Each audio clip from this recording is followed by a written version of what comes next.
Hello दोस्तों, स्वागत है एक बार फिर से आपके अपने चैनल जिसका नाम है स्कूल एजुकेशन। और दोस्तों, हमारी बाल विकास की सीरीज स्टार्ट हुई थी जिसमें हम हर एक चैप्टर के बाद एमसीक्यू यानी कि वस्तुनिष्ठ प्रश्न करने का सोचा है। तो हमने हमारी जो वस्तुनिष्ठ प्रश्न की सीरीज होगी इसमें हम 1200 से लेकर 2000 तक वस्तुनिष्ठ प्रश्न हमारे बाल विकास की इस सीरीज में आप लोगों को देखने को मिलेंगे। तो आप लोग यदि सीटेट या संविदा शिक्षक वर्ग 3 या फिर किसी भी राज्य की टेट एग्ज़ाम की तैयारी कर रहे हो तो आप हमारा चैनल सब्सक्राइब कर लें, बेल आइकन को प्रेस कर दें और दोस्तों के साथ शेयर भी कर दें। तो चलिए दोस्तों, स्टार्ट करते हैं। हमने जो बाल विकास की सीरीज स्टार्ट की थी उसमें हमने इसके पहले एक वीडियो में अभी तक 30 क्वेश्चन किए थे। उसी के आगे यह हमारी दूसरी वीडियो होगी, दूसरी क्लास है। तो चलिए दोस्तों, स्टार्ट करते हैं ज़्यादा समय ना लेते हुए।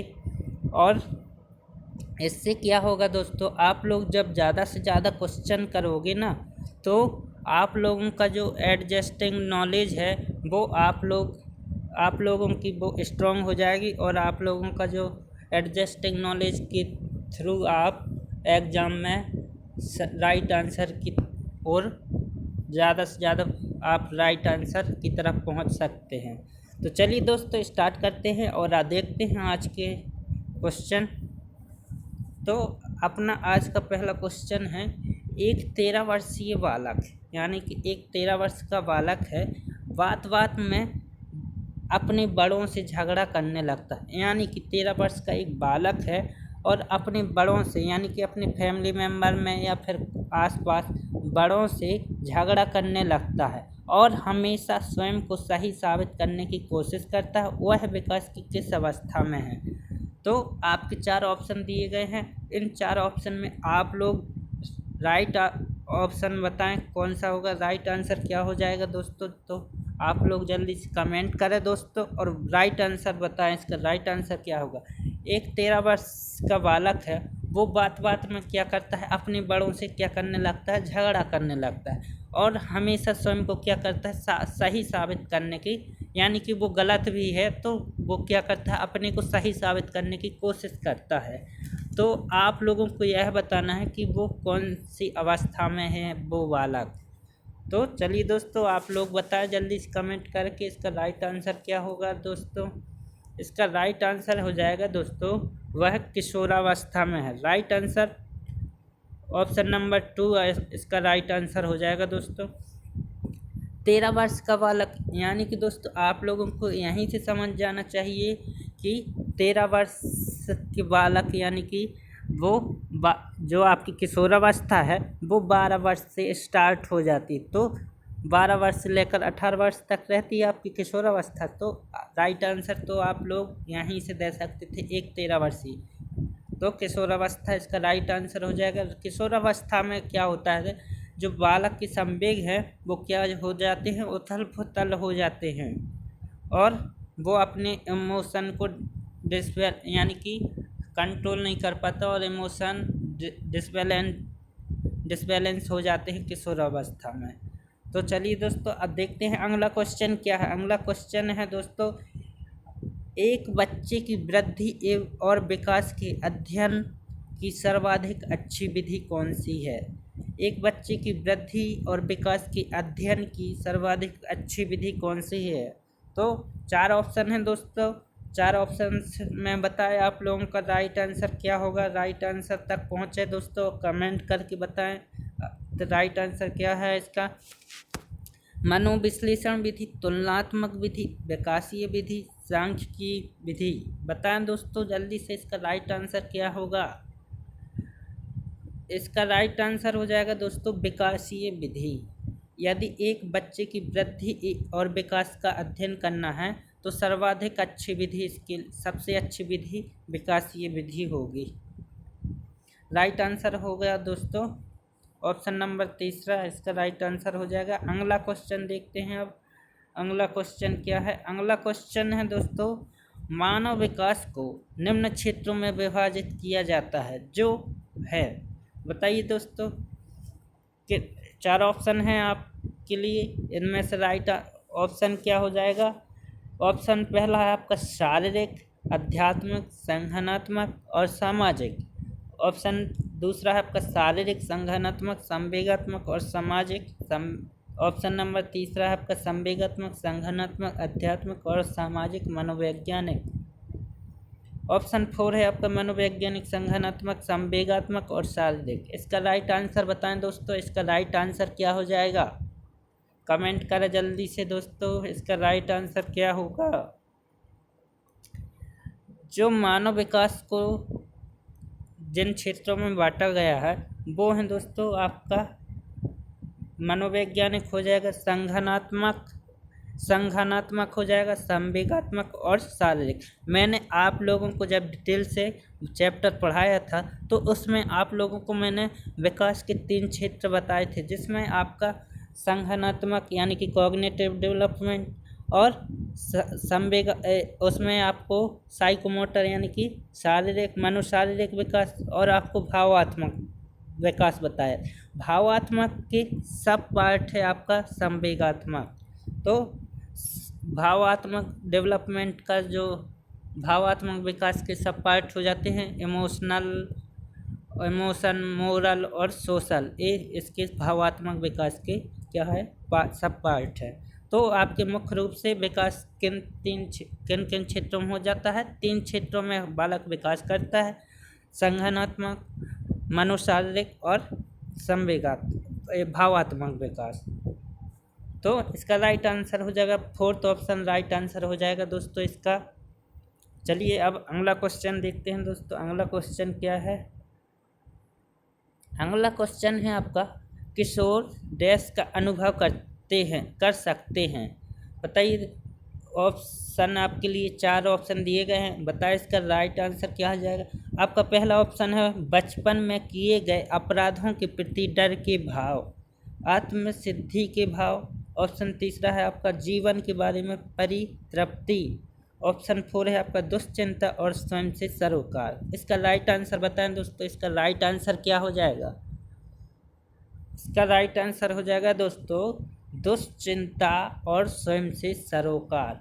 आप लोग अपने कमेंट करके वीडियो के लास्ट में आप लोग ज़रूर बताएं कि मेरे कितने क्वेश्चन में से कितने क्वेश्चन आपके राइट हुए हैं यानी कि सही हुए। तो कमेंट करके ज़रूर बताएं दोस्तों आप लोग। इससे आप लोगों की तैयारी का भी आप लोगों को पता चलेगा कि कितनी आप लोगों की तैयारी। तो आप लोगों को कमेंट करके ज़रूर बताना है मेरे इतने क्वेश्चन सही हुए हैं। अगला क्वेश्चन है दोस्तों आपका, तो 34 नंबर क्वेश्चन का आपका राइट आंसर हो जाएगा 4th ऑप्शन दुश्चिंता और स्वयं से सरोकार।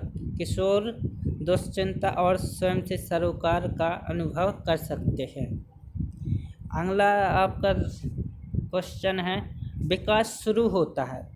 आपके 4 ऑप्शन दिए गए हैं। मोस्ट इम्पोर्टेंट क्वेश्चन है आप लोगों का यह है, हमेशा यह है जब एग्ज़ाम नहीं हो जाता जब तक बिल्कुल ध्यान रखना, इसको बिल्कुल गांठ बांध लो अब कि यह क्वेश्चन मोस्ट इम्पोर्टेंट है। विकास शुरू होता है उत्तर बाल्यावस्था से, प्रसव पूर्वावस्था से, शैशवावस्था से, पूर्व बाल्यावस्था से। जल्दी से कमेंट करके बता दें दोस्तों, बिल्कुल धड़ाल्ले से इसका आंसर दे दें, क्योंकि मैंने आप लोगों को बताया है, यह सब पढ़ाया है आप लोगों को। और आप लोगों ने यदि वो डिटेल्स वाली क्लास नहीं देखी है तो आप हमारी प्लेलिस्ट में जाएं और 5 से 6 क्लास इसकी डिटेल से मैंने पढ़ाई है, तो आप लोग वो क्लास देख लें।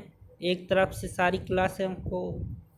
तो इसका राइट आंसर बताएं दोस्तों जल्दी से। इसका राइट आंसर हो जाएगा दोस्तों प्रसव पूर्व अवस्था से, यानी कि गर्भावस्था से जो विकास होता है वो शुरू हो जाता है। बालक का विकास कब से शुरू हो जाता है, प्रसव पूर्व अवस्था, या इसी को आप कह सकते हैं गर्भावस्था।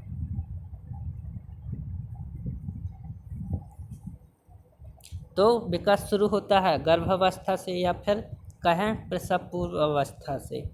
अगला इसका क्वेश्चन देखते हैं। अगला क्वेश्चन क्या है, भाषा विकास में सहयोग करने का कौन सा तरीका गलत है। तो इसके 4 ऑप्शन दिए गए हैं। आपका पहला ऑप्शन है बच्चे को बिना टोके प्रकरण पर बात करना। उस ऑप्शन दूसरा है आपका उसकी अपनी भाषा के प्रयोग को अमान्य करना। और ऑप्शन 3 है उसके प्रयोगों का समर्थन करना। ऑप्शन 4 है भाषा के प्रयोग के अवसर उपलब्ध कराना।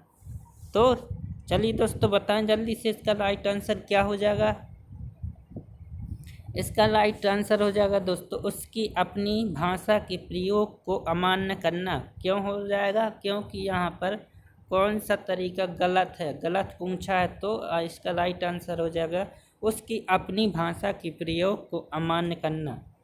जबकि दोस्तों आप लोगों को यदि बालक की भाषा विकास में सहयोग करना है तो उसकी अपनी भाषा यानी कि जो उसकी मदर टंग है, जो भी उसकी मदर यानी कि प्राथमिक लैंग्वेज होगी उसे उसी लैंग्वेज में मदर टंग में सिखाया जाता है। तो लेकिन आप लोगों को चुनना था कौन सा तरीका गलत है। तो इसका राइट आंसर हो जाएगा उसकी अपनी भाषा के प्रयोग को अमान्य करना। चलिए दोस्तों अब अगले क्वेश्चन की ओर बढ़ते हैं। अगला क्वेश्चन क्या है, अगला क्वेश्चन है आपका, यह भी मोस्ट इम्पोर्टेंट है आपका और यूपी टेट में क्वेश्चन आ चुका है। विकास के किस काल को अत्यधिक दबाव और तनाव का काल कहा गया है। मोस्ट इम्पोर्टेंट है दोस्तों यह क्वेश्चन। किशोरावस्था, प्रौढ़ावस्था, मध्यावस्था, वृद्धावस्था। मैंने आप लोगों को यह सारी अवस्थाओं को डिटेल से पढ़ाया है और कथन भी करवाए हैं। तो आप लोग वो डिटेल्स की क्लास देख लें सारी। तो चलिए दोस्तों इसका राइट आंसर बताएं फिलहाल जल्दी से। इसका राइट आंसर क्या हो जाएगा, राइट आंसर हो जाएगा दोस्तों किशोरावस्था। किशोरावस्था को अत्यधिक दबाव और तनाव का काल कहा गया है। और यह कहने वाले कौन से मनोवैज्ञानिक है, यह कहा है आपके स्टैनली हॉल ने कहा है आपके किशोरावस्था को अत्यधिक दबाव और तनाव एवं तूफान का काल भी कहा है। अब अगला क्वेश्चन है आपका सीखने की वक्र सीखने की प्रगति की सूचक है। अगला ऑप्शन है आपका दूसरा सीखने की मौलिकता की सूचक है, सीखने की गत्यात्मक स्वरूप की सूचक है, सीखने की रचनात्मकता की सूचक है। बताएं दोस्तों इसका राइट आंसर क्या हो जाएगा। इसका राइट आंसर हो जाएगा दोस्तों, आप लोग कमेंट करें तो जल्दी से इसका राइट आंसर क्या हो जाएगा। इसका राइट आंसर हो जाएगा दोस्तों ऑप्शन नंबर फर्स्ट इसका राइट आंसर है सीखने की प्रगति के सूचक। सीखने की वक्र सीखने की प्रगति के क्या हैं, सूचक हैं। अब अगले क्वेश्चन की ओर बढ़ते हैं दोस्तों। अगला क्वेश्चन क्या है, अगला क्वेश्चन है माँ बाप की साय से बाहर निकल अपने साथी बालकों की संगत को पसंद करना संबंधित है।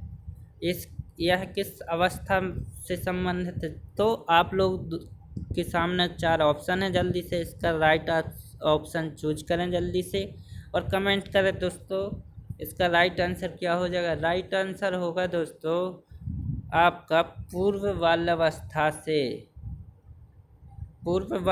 से हो जाता है दोस्तों माँ बाप की साय से बाहर निकल अपने साथी बालकों की संगत को पसंद करना। तो आपका पूर्व बाल्यावस्था से हो जाएगा। और बाल्यावस्था को 2 भागों में बांटा गया है, पूर्व बाल्यावस्था और उत्तर बाल्यावस्था। और पूर्व बाल्यावस्था का जो टाइम पीरियड है वो हो जाएगा 2 से 7 वर्ष और आपका जो उत्तर बाल्यावस्था है वो हो जाएगा 7 से 11 वर्ष और आपका किशोरावस्था 12 से 18 वर्ष तक। तो चलिए दोस्तों इसकी मैंने डिटेल्स भी बता दी। अब अगला क्वेश्चन देखते हैं दोस्तों। मानसिक परिपक्वता की ऊंचाइयों को छूने के लिए प्रयत्नरत रहना संबंधित है, किस अवस्था से संबंधित है। तो बताएं दोस्तों आप लोग कमेंट करके जल्दी से इसका राइट आंसर क्या हो जाएगा। किशोरावस्था से, प्रौढ़ावस्था से, पूर्व बाल्यावस्था से, उत्तर बाल्यावस्था से। कमेंट करके जल्दी से बताएं इसका राइट आंसर क्या हो जाएगा दोस्तों। वो हो जाएगा दोस्तों किशोरावस्था से। राइट आंसर हो जाएगा ऑप्शन नंबर फर्स्ट आपका राइट आंसर। मानसिक परिपक्वता की ऊंचाइयों को छूने के लिए प्रयत्नरत किशोरावस्था से रहना संबंधित है। चलिए अब आगे बढ़ते हैं दोस्तों इसी के साथ और देखते हैं अगला क्वेश्चन क्या है। अगला क्वेश्चन है शैशवावस्था में बच्चों के क्रियाकलाप डैश होते हैं। आपके सामने 4 ऑप्शन है, इसका राइट ऑप्शन चूज करें। इसका राइट ऑप्शन क्या होगा? मूल प्रवृत्त्यात्मक, संरक्षित, संघनात्मक, संवेगात्मक। तो आप इसका राइट आंसर बताएं दोस्तों, कमेंट करके जल्दी से कमेंट करें और इसका राइट आंसर क्या होगा। और आप साथ में अपने नंबर भी काउंट करते जाएं, मेरे अभी तक कितने ऑप्शन सही हो, कितने आंसर सही हुए हैं। तो इसका राइट आंसर क्या होगा दोस्तों? इसका राइट आंसर हो जाएगा दोस्तों मूल प्रवृत्त्यात्मक। शैशवावस्था में बच्चों के क्रियाकलाप क्या कैसे होते हैं? मूल प्रवृत्त्यात्मक होते हैं। अब अगला क्वेश्चन देखते हैं इसी के साथ। अगला क्वेश्चन क्या है आप लोगों का? किशोरावस्था में बच्चे किस प्रकार की समस्या का सामना करते हैं? तो 4 ऑप्शन दिए गए हैं इसका। तो इसका राइट आंसर क्या होगा? ऑप्शन नंबर छांटे जल्दी से, क्या होगा इसका राइट आंसर? ऑप्शन फर्स्ट है आपका शारीरिक एवं मानसिक परिवर्तन से समायोजन करना। ऑप्शन दूसरा है आपका अपने साथियों से समायोजन करना। ऑप्शन 3 है आपका अपने माता पिता से समायोजन करना। ऑप्शन 4 है आपका पढ़ाई संबंधी समायोजन करना। तो किशोरावस्था में बच्चे किस प्रकार की समस्या का सामना करते हैं? तो जल्दी से बताएं दोस्तों इसका राइट आंसर क्या होगा। इसका राइट आंसर हो जाएगा दोस्तों ऑप्शन नंबर फर्स्ट। इसका राइट आंसर हो जाएगा शारीरिक एवं मानसिक परिवर्तन से समायोजन करना। यानी कि दोस्तों जब बालक किशोरावस्था में प्रवेश करता है तो बालक में बहुत से परिवर्तन होते हैं, शारीरिक परिवर्तन भी होते हैं, मानसिक परिवर्तन भी होते हैं, जिससे क्या होता है कि वो अपने इतने सारे परिवर्तनों में परिवर्तनों से वो समायोजन करना वो क्या करते हैं? समस्या का सामना करते हैं। अब अगला क्वेश्चन देखते हैं दोस्तों। अगला क्वेश्चन क्या है? मानव विकास खाली स्थान है मात्रात्मक एवं गुणात्मक। आपका ऑप्शन फर्स्ट है मात्रात्मक, ऑप्शन 2 है आपका गुणात्मक, ऑप्शन 3 है कुछ सीमा तक अमापनीय, या फिर ऑप्शन 4 1 और 2 दोनों। बताएं दोस्तों, मोस्ट इम्पोर्टेंट क्वेश्चन है आप लोगों का यह है। जो मैं आप लोगों को यह बोल रहा हूँ कि इम्पोर्टेंट है, तो आप उन क्वेश्चन को टिक करते जाएं और या फिर नोट डाउन करते जाएं। इसका राइट आंसर हो जाएगा दोस्तों, जल्दी से बताएं आप लोग कमेंट करके इसका राइट आंसर क्या होगा। इसका राइट आंसर हो जाएगा ऑप्शन नंबर 4। इसका राइट आंसर होगा 1 और 2 दोनों। मैंने आप लोगों को जब चैप्टर में पढ़ाया है वहाँ पर मैंने आप लोगों को बताया था कि जो बाल विकास के क्षेत्र है वो होते हैं आपके 3। तो जो आपका साइकोमोटर डेवलपमेंट है वो आपका किस क्षेत्र से जुड़ा है? बालक के यानी कि फिजिकल डेवलपमेंट से जुड़ा है। तो जो फिजिकल डेवलपमेंट है उसे आप क्या यूनिट में यानी कि मात्रा में माप सकते हैं इसे। लेकिन जो आपका संज्ञानात्मक यानी कि कॉग्निटिव डेवलपमेंट या फिर आपका दूसरा है भावात्मक विकास इफेक्टिव डेवलपमेंट, ये दोनों विकास के 2 ऐसे एरिया हैं जो इन दोनों को आप क्या कर सकते हैं? यूनिट में माप सकते हैं। बताइए आप लोग, इन दोनों को विकास को आप यूनिट में माप नहीं सकते, तो यह दोनों क्षेत्र क्या हो जाएंगे? आपके गुणात्मक। तो आप ये कह सकते हैं जो मानव का विकास होता है या बालक का विकास होता है वो मात्रात्मक एवं गुणात्मक दोनों होता है। तो जो आपका साइकोमोटर है वो आपके फिजिकल डेवलपमेंट से जुड़ा है, तो वो उसे आप क्या मात्रा में यानी कि यूनिट में माप सकते हैं कि बालक के अंदर कितनी हाइट बढ़ी, बालक की कितनी हाइट बढ़ी या कितने सेंटीमीटर, कितने मीटर, इस तरह से आप उसे माप सकते हैं। बालक का कितना वज़न बढ़ा, कितना वज़न कम हुआ, तो इसे आप माप सकते हैं कि बालक का 2 किलो वेट बढ़ा। तो इन दोनों इसको आप क्या कर सकते हैं, यूनिट में माप सकते हैं। तो आपका जो साइकोमोटर डेवलपमेंट है वो हो जाएगा आपका मात्रात्मक, और जो आपका कॉग्निटिव डेवलपमेंट और जो आपका भावात्मक विकास है वो आपका हो जाएंगे गुणात्मक। तो मैं यहाँ पर आप लोगों को लिखकर भी बता देता हूँ।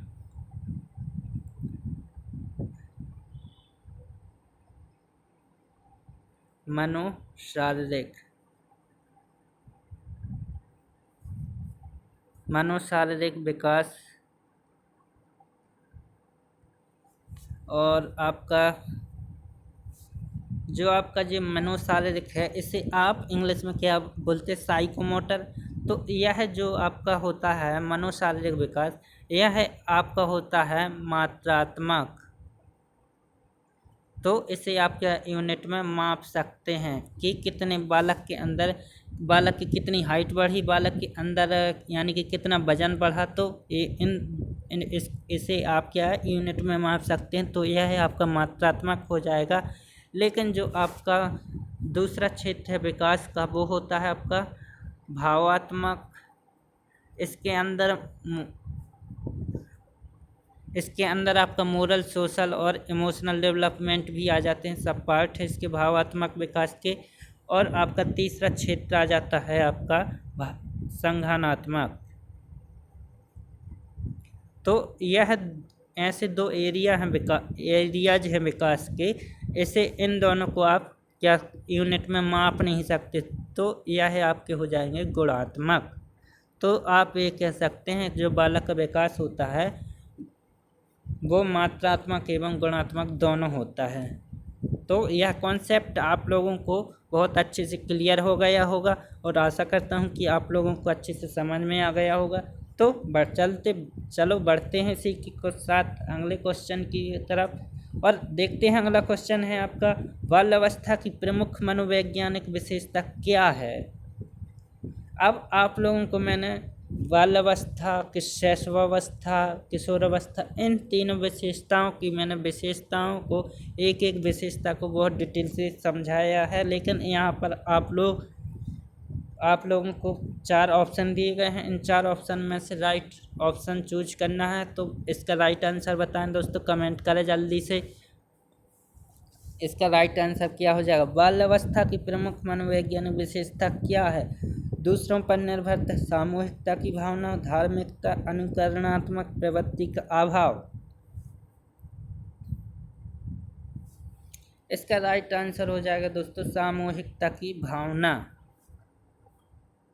आपकी मनोवैज्ञानिक विशेषता है बाल्यावस्था की। तो आपका राइट आंसर हो जाएगा ऑप्शन नंबर 2 राइट आंसर। अब बढ़ते हैं इसी के साथ अगला क्वेश्चन देखते हैं। और अगला क्वेश्चन है आपका, किशोरावस्था में संवेगों की तीव्रता किस प्रकार प्रकट होती है।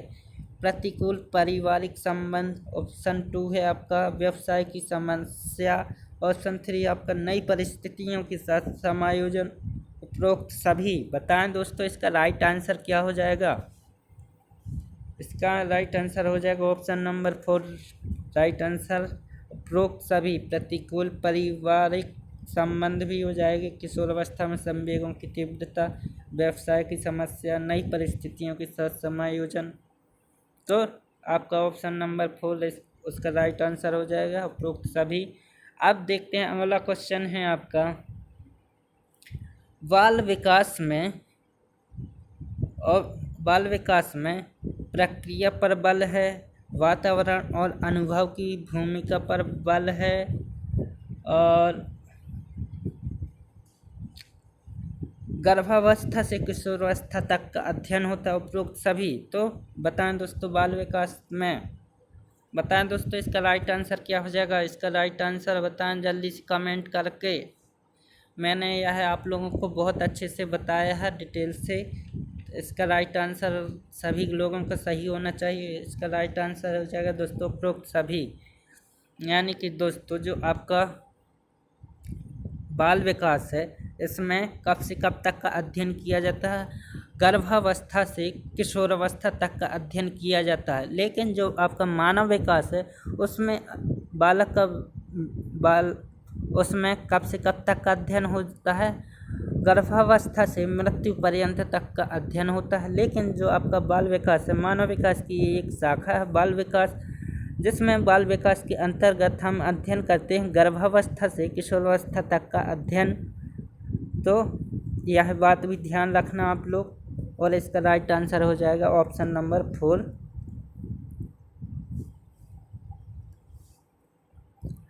बाल विकास का अध्ययन क्षेत्र है बाल विकास की विभिन्न अवस्थाओं का अध्ययन, वातावरण का बाल विकास पर पड़ने वाले प्रभावों का अध्ययन, व्यक्तिगत विभिन्नताओं का अध्ययन, उपरोक्त सभी। बताएं दोस्तों इसका राइट आंसर क्या होगा।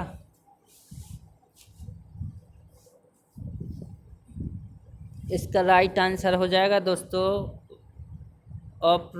उपरोक्त सभी, यानी कि ये सभी। ऑप्शन नंबर 4 इसका राइट आंसर हो जाएगा। बाल विकास का अध्ययन दोस्तों आप गर्भावस्था यानी कि इसका जो बाल विकास होता है इसके अंदर गर्भावस्था से लेकर किशोरावस्था तक का अध्ययन किया जाता है, और स्टेज के आधार पर अध्ययन किया जाता है, यानी कि अवस्थाओं के आधार पर अध्ययन किया जाता है। और वातावरण का बाल विकास पर पड़ने वाले प्रभावों का अध्ययन भी किया जाता है, जो आप लोगों को मैंने करवाए थे। व्यक्तिगत विभिन्नताओं का अध्ययन भी किया जाता है इसके अंदर। तो जो बाल विकास का अध्ययन क्षेत्र है इसका राइट आंसर हो जाएगा उपरोक्त सभी। ऑप्शन नंबर 4 राइट आंसर है इसका। अब अगला क्वेश्चन देखते हैं उसी के साथ। सर्वाधिक उपयुक्त जीवित रहता है का सिद्धांत है। बताएं दोस्तों यह किसका सिद्धांत है। सर्वाधिक उपयुक्त जीवित रहता है का सिद्धांत है, किसका सिद्धांत है। तो इसका राइट आंसर बताएं दोस्तों कमेंट करके। लेमार्क का, हैरिसन का, डार्विन का, मैकडूगल का। इसका राइट आंसर हो जाएगा दोस्तों ऑप्शन नंबर 2 हैरिसन का। यह सिद्धांत सर्वाधिक उपयुक्त जीवित रहता है का सिद्धांत है हैरिसन का। अब अगला क्वेश्चन देखते हैं। निम्नलिखित में से कौन सा मानव विकास का सही क्रम है। तो आप लोगों को यह बताना है कि जो मानव विकास का सही क्रम है, यानी कि अवस्थाओं, सबसे पहले कौन अवस्था आती है, उसके बाद कौन सी अवस्था आती, तो आप लोगों को यह क्रम चुनना है। तो बताएं दोस्तों आप लोगों के सामने 4 ऑप्शन दिए गए हैं, इसका राइट आंसर चुनें। इसका राइट आंसर क्या हो जाएगा। तो इसका राइट आंसर हो जाएगा दोस्तों सबसे पहले क्या आती है आपकी शैशवावस्था आती है, फिर क्या आती है बाल्यावस्था। बाल्यावस्था को 2 भागों में बांट दिया गया, पूर्व बाल्यावस्था और उत्तर बाल्यावस्था। उसके बाद आती है आपकी किशोरावस्था और प्रौढ़ावस्था। तो इसका राइट आंसर हो जाएगा ऑप्शन नंबर 2।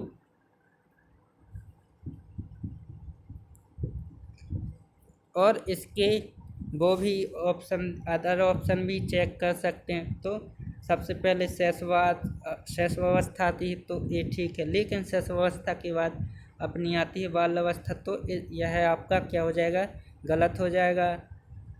अब तीसरा ऑप्शन चेक करते हैं। आपकी जो पहली अवस्था होती है वो आपकी शैशवावस्था होती, तो आपका ऑप्शन नंबर तीसरा भी गलत हो जाएगा, ऑप्शन नंबर 4 भी सही हो जाएगा। तो आपका जो राइट आंसर हो जाएगा ऑप्शन नंबर 2 राइट आंसर हो जाएगा आपका। तो चलिए दोस्तों अब इसी के साथ बढ़ते हैं, इसी क्वेश्चन के साथ आगे बढ़ते हैं। अगला क्वेश्चन देखते हैं।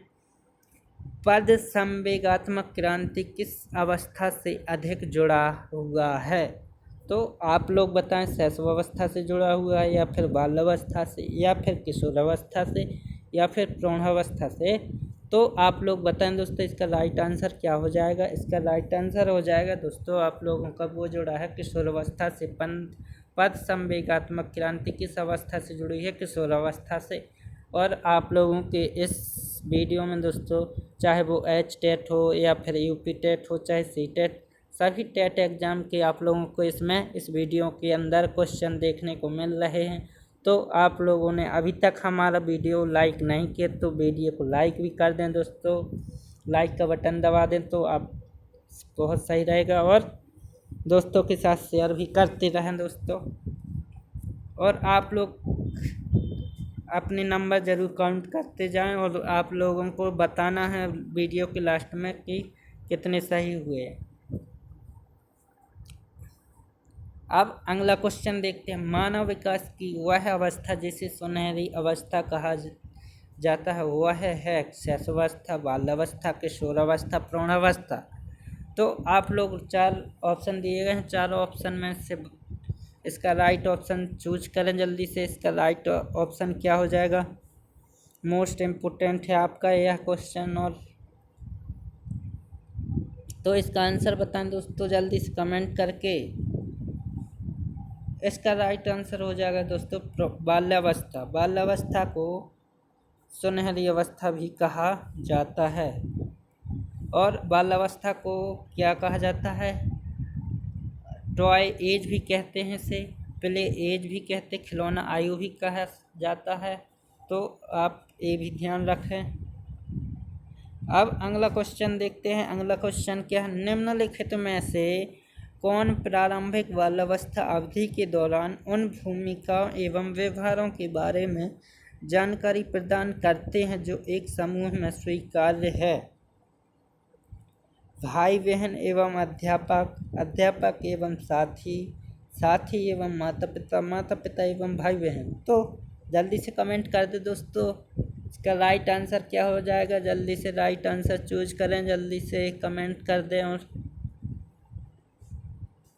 इसका राइट आंसर हो जाएगा नंबर 4। इसका राइट आंसर हो जाएगा ऑप्शन नंबर 4। इसका राइट आंसर हो जाएगा दोस्तों माता पिता एवं भाई बहन।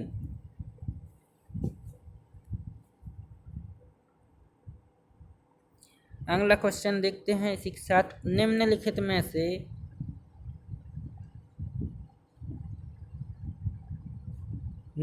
में से कौन सा आयु समूह परवर्ती बाल्यावस्था श्रेणी के अंतर्गत आता है? तो जल्दी से बताएं दोस्तों इसका राइट आंसर क्या हो जाएगा। आप लोग 11 से 18 वर्ष दिया गया है, 18 से 24 वर्ष, जन्म से 6 वर्ष तक, 6 से 11 वर्ष तक। जल्दी से कमेंट करें दोस्तों कि इसका राइट आंसर क्या होगा। इसका राइट आंसर हो जाएगा ऑप्शन नंबर 4। इसका राइट आंसर है 6 से 11 वर्ष तक, जो आपकी परवर्ती बाल्यावस्था श्रेणी के अंतर्गत आता है वो है आपकी 6 से 11 वर्ष तक। अब अगला क्वेश्चन देखते हैं इसी के साथ। अगला क्वेश्चन है आप लोगों का, कोई भी नाराज हो सकता है। यह क्या है? आसान है, परंतु एक सही व्यक्ति के ऊपर सही मात्रा में, सही समय पर, सही उद्देश्य के लिए तथा सही तरीके से नाराज होना आसान नहीं है। यह संबंधित है आपके संवेगात्मक विकास से संबंधित है, या फिर सामाजिक विकास से संबंधित है, या फिर संगठनात्मक विकास से संबंधित है, या शारीरिक विकास से संबंधित है। तो आपके सामने 4 ऑप्शन दिए गए हैं। अब आप लोगों को राइट ऑप्शन चूज करना है और कमेंट करके बताना है कि इसका राइट आंसर क्या होगा दोस्तों। तो इसका राइट आंसर बताएं दोस्तों जल्दी से कमेंट करके। और इसका राइट आंसर हो जाएगा दोस्तों ऑप्शन नंबर 1। इसका राइट आंसर हो जाएगा संवेगात्मक विकास। अब इसी के साथ अगला क्वेश्चन देखते हैं। और अगला क्वेश्चन क्या है? शैशव काल की अवधि। अब आप लोगों को इस क्वेश्चन में बताना है कि जो शैशवावस्था का जो टाइम पीरियड है वो कब से कब तक का है। आपके सामने 4 ऑप्शन दिए गए हैं, इसका राइट ऑप्शन चूज करना है। और आप लोगों को, सभी लोगों को यह क्वेश्चन बिल्कुल सही करना है, सही आंसर देना है इसको। इसका सही आंसर दे सभी लोग दोस्तों। इसका राइट आंसर क्या हो जाएगा? शैशव काल की अवधि। जल्दी से बताएं दोस्तों कमेंट करके। इसका राइट आंसर हो जाएगा दोस्तों जन्म से 2 वर्ष तक। ऑप्शन नंबर 1 इसका राइट आंसर हो जाएगा जन्म से 2 वर्ष तक। और सीटेट वाले भी यही मानते हैं, जन्म से 2 वर्ष तक। शैशव काल का जो टाइम पीरियड होता है वो होता है आपका जन्म से 2 वर्ष तक या फिर 0 से 2 वर्ष तक। और जो आपकी अवस्थाएं हैं वो यूनिवर्सल नहीं होती हैं, सभी अलग अलग मनोवैज्ञानिकों ने अपने अपने मत दिए हैं और सभी लोगों ने अलग अलग अवस्थाओं का जो टाइम पीरियड है वो अलग अलग बताया है। तो लेकिन जो सीटेट वाले मानते हैं वो मैंने आप लोगों को पढ़ाया है और बताया है डिटेल से। तो जो शैशव काल की अवधि होती है वो इसका जो शैशव काल का टाइम पीरियड होता है वो होता है आपका जन्म से 2 वर्ष तक। तो आप लोग यह ध्यान रखना। और सीटेट वाले भी यही मानते हैं, सीटेट के अकॉर्डिंग बताया है यह मैंने। अब अगला क्वेश्चन है आपका, मध्य बाल्यावस्था में भाषा डैश की बजाय डैश अधिक है, सामाजिकृत, अहकेंद्रित। और ऑप्शन दूसरा है आपका जीववादी, सामाजिकृत। या ऑप्शन तीसरा है आपका परिपक्व या फिर अपरिपक्व। ऑप्शन 4 है आपका अकेंद्रित, समाजीकृत। तो इसका राइट आंसर बताएं दोस्तों, इसका राइट आंसर क्या होगा। इसका राइट आंसर बताएं इसका कमेंट करके कि इसका राइट आंसर क्या हो जाएगा। इसका राइट आंसर हो जाएगा दोस्तों मध्य बाल्यावस्था में भाषा समाजीकृत के बजाय अकेंद्रित अधिक है। इसका राइट आंसर हो जाएगा ऑप्शन नंबर 1 इसका राइट आंसर है। ऑप्शन फर्स्ट इसका राइट आंसर हो जाएगा। अब इसी के साथ आगे बढ़ते हैं और देखते हैं अगला क्वेश्चन क्या है। विकास खालिस्तान से खालिस्तान की ओर बढ़ता है। तो अब आप लोगों को ये 4 ऑप्शन दिए गए हैं आप लोगों को, और यह बताना है कि जो विकास है वो किस ओर से किस तरफ बढ़ता है। तो जल्दी से बताएं दोस्तों, कमेंट कर दें, कमेंट करके बताएं मुझे कि इसका राइट आंसर क्या हो जाएगा। और सभी लोगों को सही आंसर भी देना है।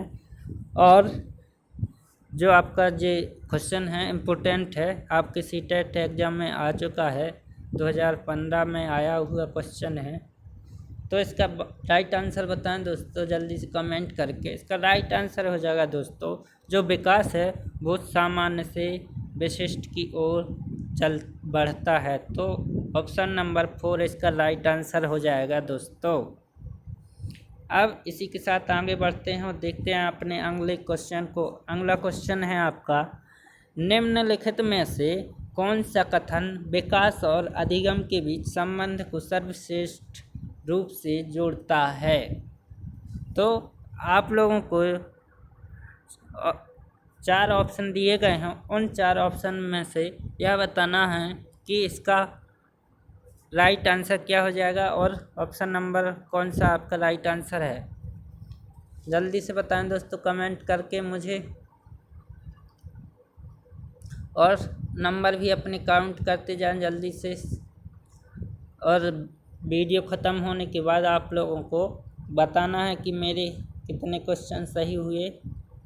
फिलहाल अभी इसका आंसर दें जल्दी से कमेंट करके। इसका राइट आंसर हो जाएगा दोस्तों अधिगम। और ऑप्शन नंबर 4 अधिगम और विकास एक जटिल तरीके से अंतर संबंधित है।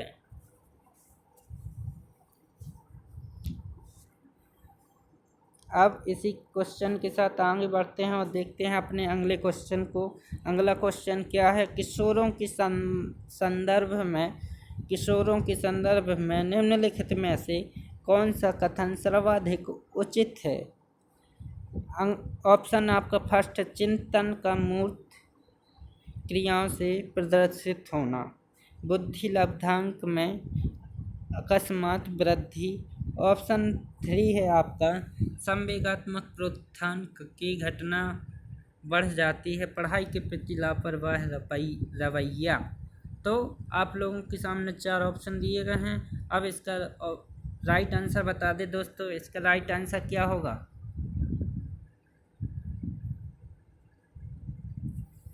इसका राइट आंसर हो जाएगा दोस्तों ऑप्शन नंबर 3, इसका राइट आंसर हो जाएगा संवेगात्मक प्रोत्थान की घटना बढ़ जाती है। पढ़ें दोस्तों, अब इसी क्वेश्चन के साथ आगे बढ़ते हैं, देखते हैं